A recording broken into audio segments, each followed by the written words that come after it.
Dessimoz. Welcome to my episode of Good Eatin RVA. What makes food good for me generally is very rich flavors, or strong flavors, and kind of good complementary items, a spectrum of stuff. I basically am the enemy of bland.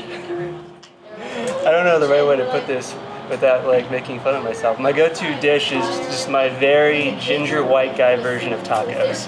I generally like to do a good fried egg version, a shrimp version, or like tilapia, something like that. My food heaven, I really just ultimately want someone that has a limited menu of something they do really well, which kind of leads me into my food hell would be something like a Cheesecake Factory where, yeah, they have every option in the world, but none of them are actually good. My favorite app in Richmond is the sausage and cheese board at the Cask Cafe here in Robinson, just south of Carey Street. You get to pick and choose. Usually they have 2 or 3 sausage options, 2 to 4 cheeses. You get a nice slice of billy bread, and it's just a way to have a nice social appetizer, share with some friends, and get a nice beer too, or wine if that's your thing. I love coming to the Cask, been coming here for years, and it's a great place to come with some friends.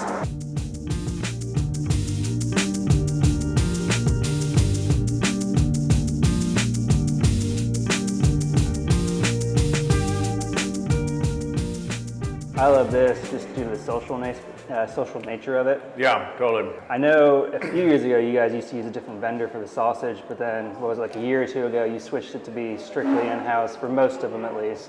Yeah, so we had in mind just finding a similar producer and just moving right along. And some friends of ours who have since opened a restaurant up in New York were like, you want to make the sausage here? We could show you some tricks.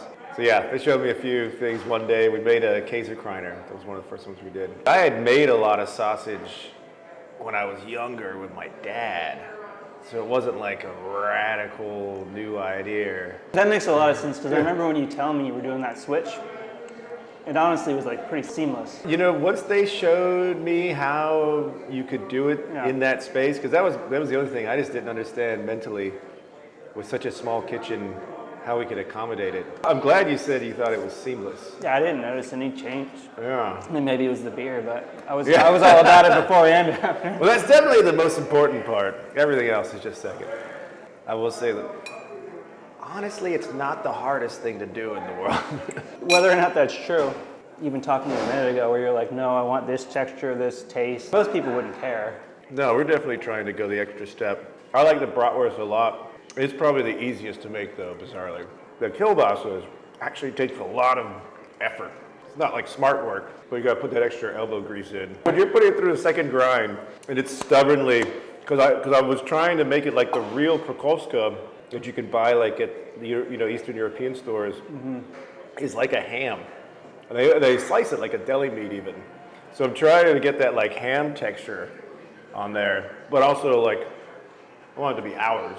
So it has its own uniqueness, our own touch. I feel like most people would say the reason they come here so much is, you got a lot of good beers on tap, but a lot of people have a lot of good beers on tap, but I feel like you guys curate it better than other people, and it's just very obvious to me how much pride you guys take in getting like unique stuff. How do you go about figuring out what kind of drafts you guys get? Is it just what's available, or do you actively search for stuff? Yeah, you got to be pretty proactive, and it's changing constantly. But we were all in the biz forever. James owned the commercial tap house, the original one. So when we opened this, it'd be like, this is a no-brainer.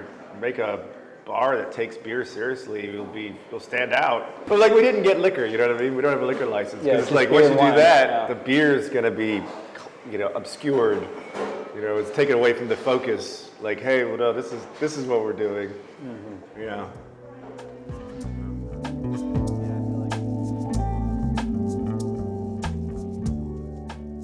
My favorite entree in Richmond would be the beef brisket here at ZZQ. The food just speaks for itself. It's the juiciest, most tender brisket I think I've ever had. These guys do a great job of really showing how much effort they put into it. It really comes across. I think they cook it for over 18 hours every day. Typically, you think of eating meat, you gotta get a fork and knife. Here, you basically can tear the thing apart with a plastic spoon if you wanted to. Easy to eat a little bit, easy to eat a ton of it, and it's always delicious and always consistent.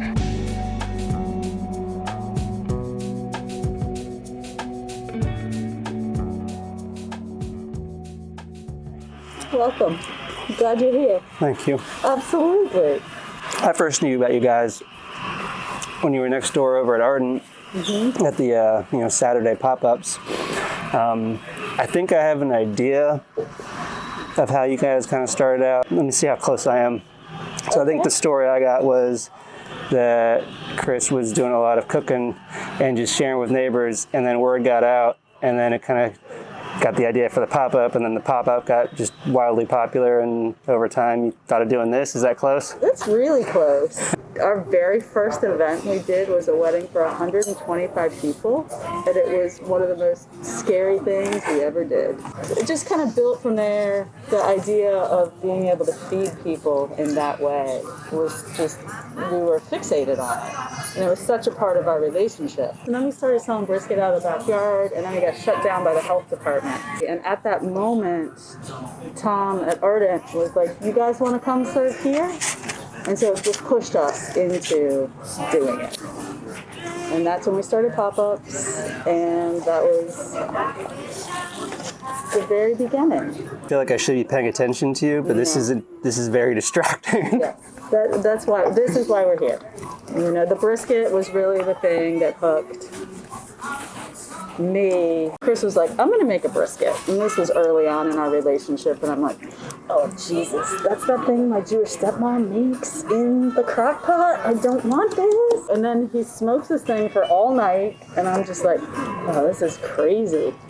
But it's not crazy because it's amazing. How long does it actually take? The brisket, really, it's dependent on the weather, the humidity, anywhere between 14 to 18 hours. So somebody's here by like 3 in the morning, getting everything going. Yeah.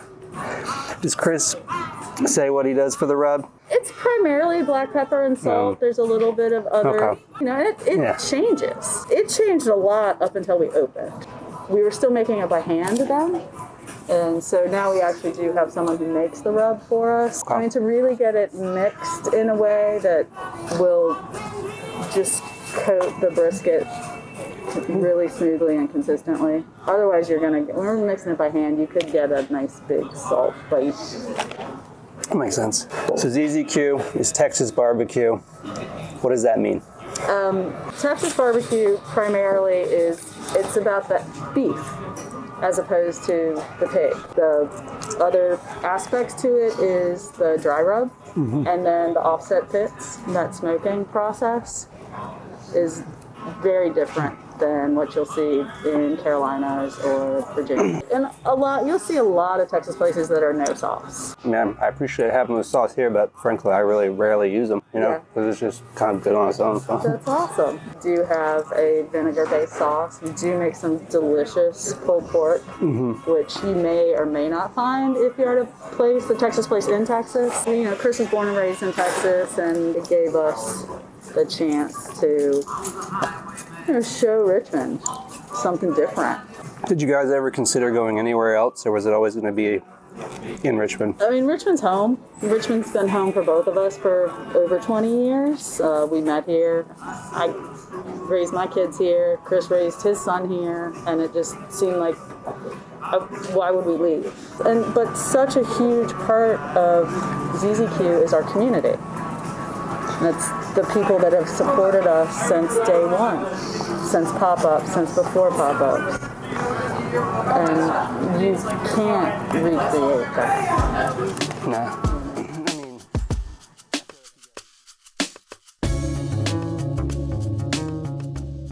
I was asked to name my favorite dessert here in Richmond, so I chose proper pie. I get the coconut cream pie.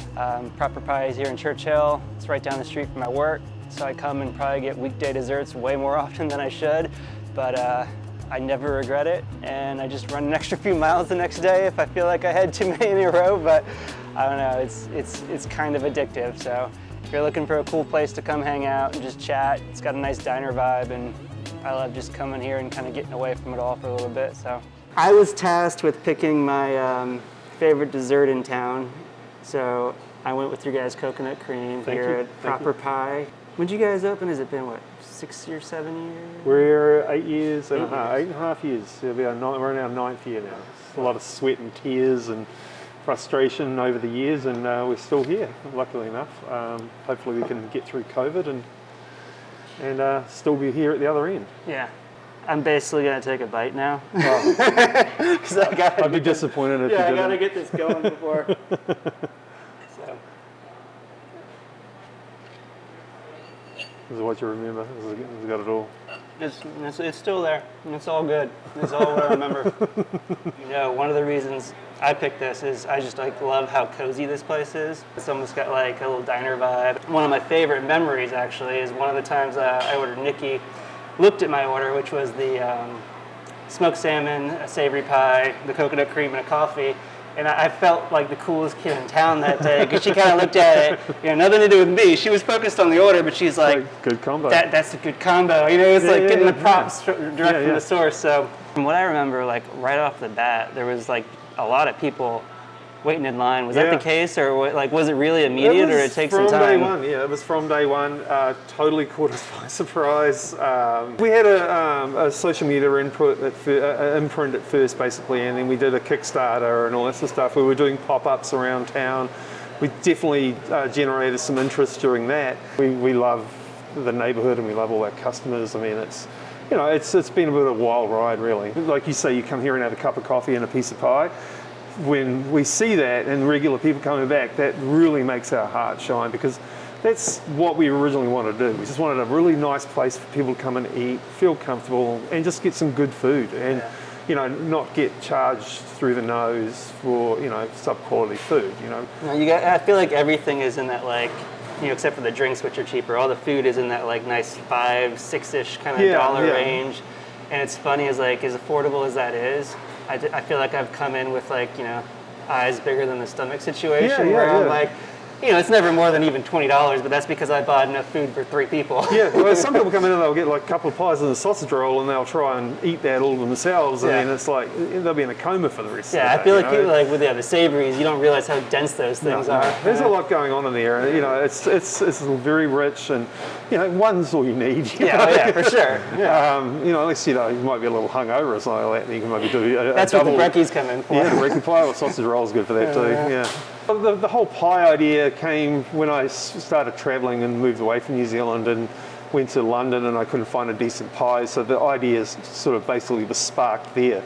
We might have gone a little too far and done a little too much to make it a little hard on ourselves, but I think that was the appeal of what we were doing, trying to just make it different and exciting. I wanted people to come in here and be just like, wow, look at all the selection, be overwhelmed. You know, I like people's eyes popping out of their heads. Yeah.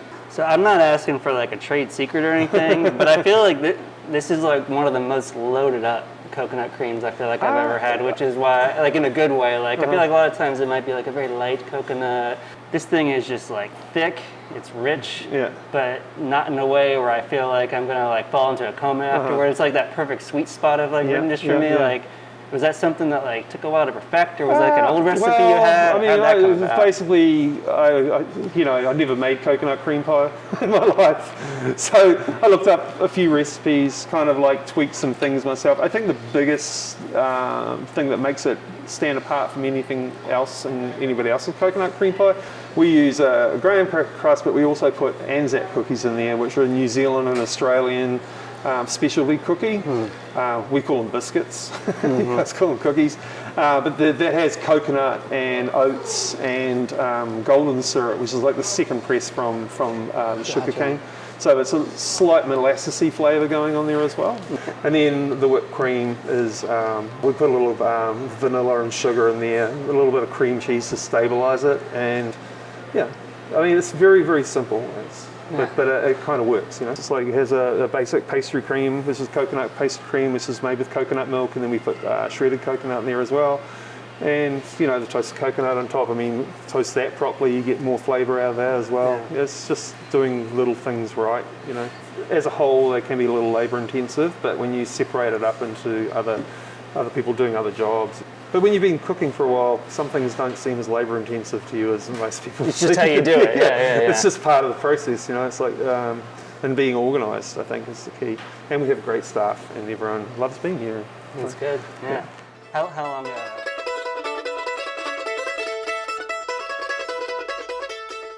My favorite drink in Richmond would be really any drink here at the Jasper down in Carytown.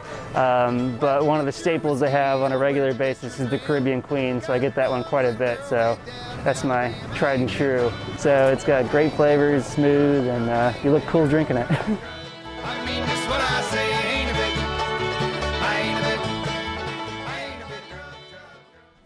Brandon, thanks for having me at the Jasper. Yeah, so I was supposed to pick one of my favorite places to get a drink here in Richmond. I picked you guys. I live right down the street, so I'm here probably more than I should be. We love it. So I picked the Caribbean Queen because I feel like it's one of your guys' staples. So how'd you guys kind of go about figuring out this drink for the menu? One of the owners, Thomas Leggett, and I both worked at the Roosevelt, which is where I actually created this drink. And it didn't really sell very well there. I think it was maybe a little too out there. But when we opened, I was like, this would be a good drink for this place. It's pretty fun. It's got a stupid name. The plan wasn't really to keep it on the menu all the time, but it just started selling like crazy, so we never took it off. What do you think caused it to sell so well here versus the Roosevelt? I think the atmosphere probably has a big part of it. I don't know. I think the fact that we kind of appeal to literally anybody here, we have something for everybody, and it's not a dinner place, so it doesn't feel as exclusionary. Yeah. We tried to just be a neighborhood bar first and foremost, and a restaurant second. And I think that because of that, this drink's approachable. If you don't hate tequila, and you want something that's fun and refreshing, I think this has all of that stuff. So it's based on a daiquiri riff called a Jungle Bird, which is a rum drink with lime, of course, and sugar, but it also has Campari and it has pineapple juice. So playing on that, we subbed in tequila for rum instead, and then we used Cappelletti, which is an Italian wine-based bitter, kind of similar to Campari. And then for the sweetener, we use an ancho chili liqueur, but it still has lime, still has pineapple, and we add in some of these tiki bitters, which have a lot of those kind of spice notes. Nice. And the thing that I think people also kind of gravitate towards is that it says blackstrap tequila on the menu, which is not a thing that exists. It's something that we kind of made up. Gotcha. And it's your own concoction of additives to the tequila, I guess. So yeah, we add blackstrap molasses to the tequila, and it just gives it so much more of that kind of savory, maple syrup kind of spice note kind of thing. That's cool. Yeah. Yeah, this place it's beautiful inside. I always say it's kind of got this old classic early 1900s vibe and all that. But I mean, when you said everybody's in here, I feel like I've seen everybody in here. I've been next to a couple that's clearly dressed out to go to the opera, and then one table over there'll be 10 dudes that look like they drove in on their pickup truck and they're drinking nothing but Miller Lights. Yeah. And I don't know, that's just the coolest thing about this place is just it's highbrow but lowbrow welcome. Yeah. So the whole concept of that was kind of born out of the fact that those of us that built the bar program here, we all kind of come from places that were finer dining places or casual fine dining places, where we really kind of honed the craft of drink making. But after work was over, we'd go out and sometimes we want to just drink Coors Banquet beers, or maybe we want to get a bottle of Lambrusco or something, and just chill, take shots. And we were how do we just pull all of those things together? Make that available all the time. And the concept really was built around the space itself. I have not had a sip of this, which is frankly killing me.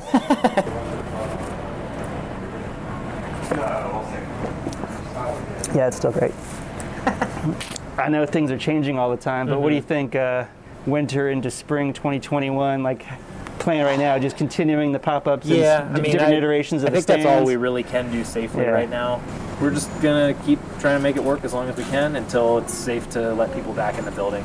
Yeah.